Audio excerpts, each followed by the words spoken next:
અખંડ વિકાસના કામોમાં ભ્રષ્ટાચારના ગાબડા પડવાનું યથાવત છે। રાજકોટના ધોરાજીમાં નેશનલ હાઈવેના સર્વિસ રોડના નામે જનતાના પૈસાનું પાણી કરવામાં આવ્યું હોવાના આક્ષેપો થયા છે। ટેન્ડરની શરતોના લીરે લીરા ઉડતા કોન્ટ્રાક્ટર અને અધિકારીઓ સામે હવે વિજિલન્સ તપાસની પણ માંગ ઉઠી છે।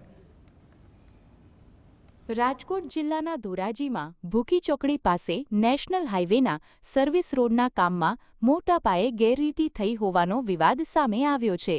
સ્થાનિક લોકોના આક્ષેપ મુજબ આ ડામર રોડનું કામ સરકારના નિયમો અને ટેન્ડરની શરતોને નેવે મૂકીને કરવામાં આવ્યું છે। રોડની ગુણવત્તા અત્યંત નબળી હોવાથી લોકો તેને લોટ પાણીને લાકડા જેવું કામ ગણાવી રહ્યા છે।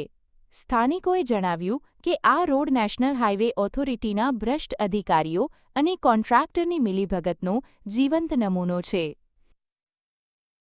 જે સર્વિસ રોડ બનાવવામાં આવ્યું છે તેમાં સ્પષ્ટપણે ભ્રષ્ટાચાર દેખાઈ રહ્યું છે।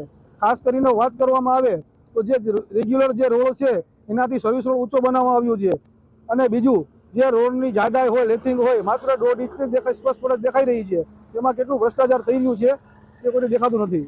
અમે એક સર્વિસ રોડ કાઢેલો છે એટલો અત્યારે હાવ તમે જોવો ને તો હાથથી ઉખડી ગયો। હમણાં ટ્રાય મારીને હાથથી નીકળી ગયો એટલે સમજી ગયો અડધાથી 1 ઇંચનો માન પડે છે।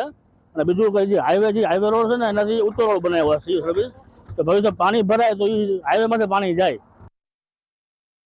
લોકોમાં એવો પણ પ્રશ્ન ઉઠી રહ્યો છે કે જો આટલા નાના કામમાં આટલો મોટો ભ્રષ્ટાચાર થતો હોય તો દેશભરમાં થતા કરોડો રૂપિયાના હાઈવે પ્રોજેક્ટ્સમાં કેટલી ગેરરીતિ થતી હશે। લોકોના ટેક્સના પૈસાનો અહીં રીતસરનો વ્યય થઈ રહ્યો છે। સ્થાનિકોએ માંગ કરી છે કે આ સમગ્ર મામલે વિજિલન્સ તપાસ કરીને જવાબદાર અધિકારીઓ અને કોન્ટ્રાક્ટરો સામે કડક કાયદાકીય કાર્યવાહી કરવામાં આવે। સર્વિસ રોડ ઉપર ડામરનું કામ કરવામાં આવ્યું છે। આ ડામરનું કામ જોવામાં આવે તો તદ્દન લોટ પાણીને લાકડા જેવું છે। માત્ર 1 જ ઇંચનો ડામરનો થર ચડાવવામાં આવ્યો છે। જે થર જોવામાં આવે તો 2 દિવસ પહેલાનું કામ છે પણ હાલમાં અત્યારે પણ હાથેથી ઉખડી જાય છે। આવી હલકી ગુણવત્તાનું કામ કરવામાં આવ્યું છે।